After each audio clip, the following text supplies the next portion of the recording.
ఈరోజు దేవుని వాక్యము లేవ్యకాండము 18వ అధ్యాయము 4వ వచనము. మీరు నా విధులను గైకొనవలెను. స్పష్టంగా అండి బైబిల్ గ్రంథము ఈ విధులను గురించి ప్రస్తావించినప్పుడు దేవుడు ఇశ్రాయేలు ప్రజలకు కొన్ని కట్టడలను విధులను విధించిన వాడుగా, చెప్పిన వాడుగా, మోషే ద్వారా వారికి తెలియచేసిన వాడుగా మనకి బైబిల్ గ్రంథంలో ప్రతి చోట కనిపిస్తుంది.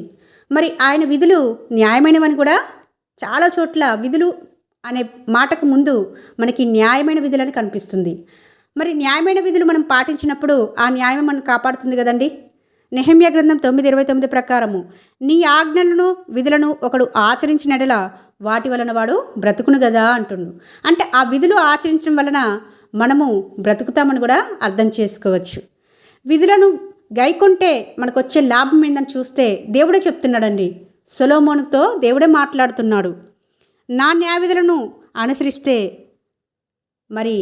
నేను సొలొమోను సింహాసనాన్ని స్థిరపరుస్తానని దావీదుతో సొలొమోను గురించి దేవుడు మాట్లాడుతున్నట్టుగా దినవృత్తాంతము 2వ గ్రంథము 28వ అధ్యాయం 7వ వచనంలో ఇక్కడ స్పష్టంగా కనిపిస్తుంది.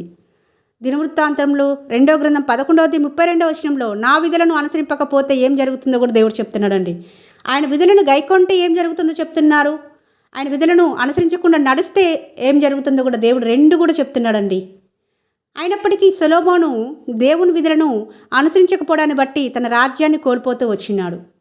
స్పష్టంగా చెప్పాడు, నీ తండ్రి వలె నువ్వు నా ఆజ్ఞలను, నా విధులను, నా కట్టడలను అనుసరిస్తే నీ సింహాసనాన్ని స్థిరపరుస్తాను, నిన్ను అత్యధికంగా ఆశీర్వదిస్తాను అని చెప్పినప్పటికీ సొలొమోను మహాజ్ఞాని కదండి. తన జ్ఞానాన్ని బట్టి తను దేవుడి మాటని నిర్లక్ష్య పెడుతూ వచ్చినాడు. తద్వారా తన రాజ్యాన్ని తను కోల్పోవలసి వచ్చింది.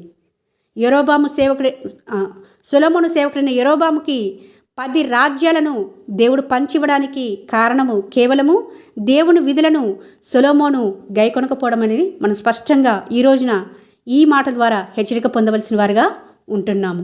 దేవుని మాటలు ఎప్పుడైతే మనం పెడచెవును పెట్టి ఆయన విధులను అనుసరించకుండా ఉంటామో అప్పుడు సొలొమోను వలె మనం కూడా నష్టపోవలసి వస్తుందని దేవుడి వాక్యం ద్వారా మనతో మాట్లాడుతున్నాడు, మనల్ని హెచ్చరిక చేస్తున్నాడు. సొలొమోను మహాజ్ఞానినే. ఆయన జ్ఞానం వినడానికి వేరే దేశాల నుంచి కూడా వచ్చారు కదండి.